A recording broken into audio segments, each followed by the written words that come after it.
Tu fais du cardio 1 heure par jour pour perdre du poids, tu es sur ton vélo à pédaler tout en scrollant sur ton téléphone, eh bien ce n'est pas optimal et tu vas découvrir pourquoi.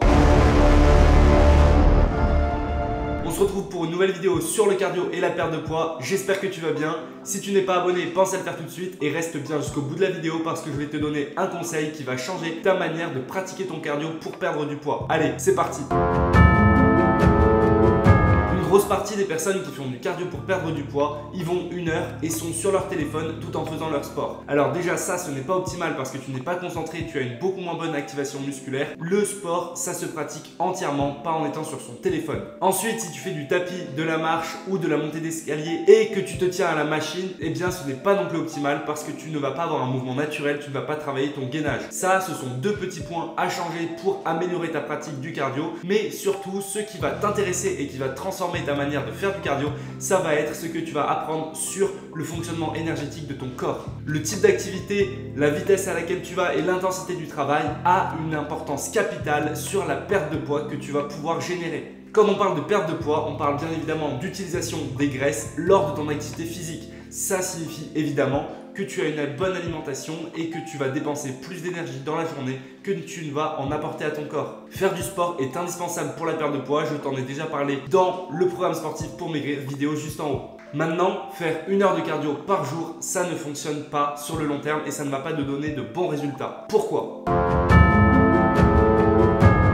Pour bien comprendre comment utiliser tes graisses et avoir les meilleurs résultats possibles, il faut d'abord savoir comment fonctionne l'utilisation des graisses lors d'une activité sportive, c'est-à-dire comment est-ce que ton corps brûle des graisses. L'utilisation des graisses se fait pour fournir de l'énergie aux muscles. C'est ça la base de l'utilisation des graisses. Dès que tes muscles vont avoir besoin d'énergie, ils vont d'abord utiliser l'énergie qu'ils ont dans leurs cellules, c'est-à-dire le glucose, et ils vont rapidement se tourner vers d'autres sources énergétiques, en particulier les graisses. Les graisses que tu stockes sont des triglycérides qui sont stockés dans les cellules adipeuses de ton corps, donc toutes les cellules grasses qui vont constituer le gras que tu as sur ton corps. Lors d'une activité sportive, quand ton corps va avoir besoin d'énergie, les cellules vont déclencher un signal qui va être envoyé au pancréas et au système nerveux qui déclenche la production de glucagon. Le glucagon est une hormone qui permet le déstockage des graisses et qui active la lipolyse. La production de glucagon est donc le facteur déclenchant de la lipolyse, l'utilisation de tes graisses. Lorsque tu produis du glucagon, cela va entraîner la transformation des triglycérides qui sont stockés dans ton corps en glucose,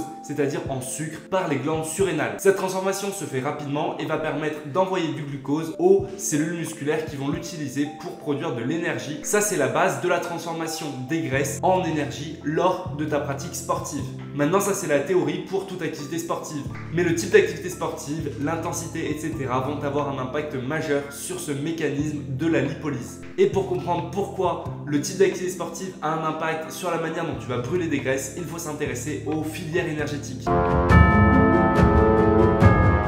On retrouve 3 filières énergétiques. Filière aérobie, filière anaérobie lactique et filière anaérobie alactique. Globalement, quand tu vas faire du cardio, tu vas être en filière aérobie. Ces différentes filières énergétiques désignent un mode de production très distinct quand tu vas faire du sport. En fait, quand tu vas faire du sport en endurance, c'est-à-dire plutôt lentement, tu vas pouvoir apporter de l'air aux cellules musculaires qui vont produire de l'énergie avec la filière aérobie, donc avec de l'air. Maintenant, quand tu vas faire un effort beaucoup plus intense, ce ne sera pas possible et la production d'énergie sera différente. Pour réussir à mincir, il faut principalement être en filière aérobie. Même au sein de la filière aérobie, il y a quelques nuances en fonction de l'intensité de ton mouvement. En effet, cela va avoir un impact sur ta fréquence cardiaque et sur ton utilisation des graisses. Si ta fréquence cardiaque est assez élevée, c'est-à-dire que l'intensité va être plus importante, tu vas devoir produire de l'énergie plus rapidement et le corps aura moins de temps pour aller faire de la lipolyse et utiliser les graisses. Il va donc plutôt se tourner vers les acides aminés. Or, les acides aminés, ça désigne les protéines. Et quelle est la source de protéines dans ton corps? Ce sont les muscles. Par conséquent, quand tu fais beaucoup de cardio avec une intensité importante, tu vas plutôt utiliser des muscles